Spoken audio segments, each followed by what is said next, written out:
Hello friends, আজকে নিফটিতে একটা shirt ফল দেখা গেছে। একদম 25,540 একটা রেজিস্ট্যান্স থেকে ও রিজেক্ট হয়ে নিচে এসছে।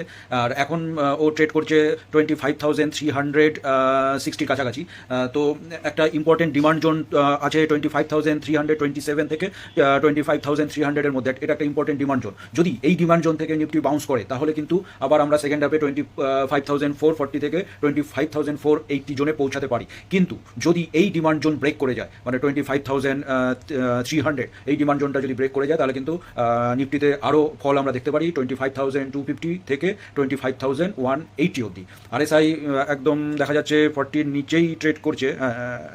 এখান থেকে সামান্য বাউন্স করছে আবার আরএসআই। তো যাই হোক, এটা একটা ওভারসোল্ড পজিশনই আমাদের ধরতে হবে। বায়ার এন্ট্রি আসতে পারে এই সাপোর্ট থেকে, মানে এই সাপোর্ট বলতে 25,330 থেকে 25,300-এর মধ্যে।